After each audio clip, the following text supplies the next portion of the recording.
25/2/2026 ബുധനാഴ്ച രാവിലത്തെ കേരളത്തിലെ റബ്ബർ, കുരുമുളക്, അടയ്ക്ക എന്നിവയുടെ വിലയാണ് ഇവിടെ പറയാൻ പോകുന്നത്. റബ്ബർ വില വീണ്ടും കുതിച്ചുയർന്നു. കുരുമുളക് വിലയിലും അടയ്ക്ക വിലയിലും മാറ്റം വന്നിട്ടുണ്ട്. നമുക്ക് വില വിശദമായി നോക്കാം. അതിനു മുമ്പ് വീഡിയോ കാണുന്നവർ ലൈക്ക് ചെയ്യാൻ മറക്കല്ലേ. ലൈക്ക് പ്രതീക്ഷിച്ചുകൊണ്ട് വീഡിയോയിലേക്ക് കടക്കാം. റബ്ബർ ബോർഡ് വില കോട്ടയം RSS4 1 കിലോ 219 രൂപ, RSS5 1 കിലോ 214 രൂപ, ISNAT 20 195 രൂപ, ലാറ്റസ് 60% 149 രൂപ. ഇന്ന് റബ്ബർ വിലയിൽ RSS4നും RSS5നും 2 രൂപ കൂടിയിട്ടുണ്ട്. ISNAT 20ക്ക് 1 രൂപയും ലാറ്റസ് 60%ന് 1 രൂപ 5 പൈസയും കൂടിയിട്ടുണ്ട്. ഇനി നമുക്ക് റബ്ബർ വില കൊച്ചി നോക്കാം. RSS4 1 കിലോ 219 രൂപ, RSS5 1 കിലോ 214 രൂപ. ഇനി നമുക്ക് കേരളത്തിലെ ഒട്ടുപാൽ വില നോക്കാം. 60% ഡേഴ്സിലെ ഒട്ടുപാൽ 110 രൂപ, 70% ഡേഴ്സിലെ ഒട്ടുപാൽ 129 രൂപ, 80% ഡേഴ്സിലെ ഒട്ടുപാൽ 146 രൂപ. ഇനി നമുക്ക് വ്യാപാരി വില കോട്ടയം നോക്കാം.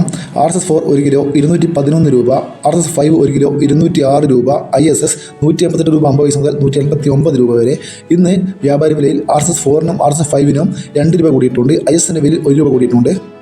ഇനി നമുക്ക് ഗ്രേഡ് ഇനം ഷീൽഡിൽ നോക്കാം. ലൂസ് 1 കിലോ 209 രൂപ, ലോട്ട് 1 കിലോ 192 മുതൽ 197 രൂപ വരെ. ഇനി നമുക്ക് ലാറ്റ്സ് നോക്കാം. ഫീൽഡ് ലാറ്റസ് 204 രൂപ. ഇന്ന് ലാറ്റ്സിന് വില 2 രൂപ കൂടിയിട്ടുണ്ട്. ഇതാണ് റബ്ബറിൻ്റെ വില. ഇനി കുരുമുളക് വില നോക്കാം.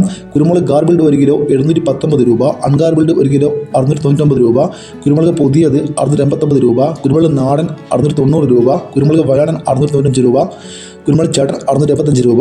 ഇനി നമുക്ക് അടയ്ക്ക വില നോക്കാം. പച്ചയടക്ക 1 കിലോ 65 രൂപ, പഴുത്തി അടക്ക 1 കിലോ 70 രൂപ, തൊണ്ടോടുകൂടി അടക്ക 1 കിലോ 250 രൂപ, പുതിയ അടക്ക 400 രൂപ, പഴയ അടക്ക 440 രൂപ. ഇതുവരെ വീഡിയോ പൂർണ്ണമാകുന്നു. ലൈക്ക് ചെയ്യാൻ മറക്കല്ലേ. Thank you.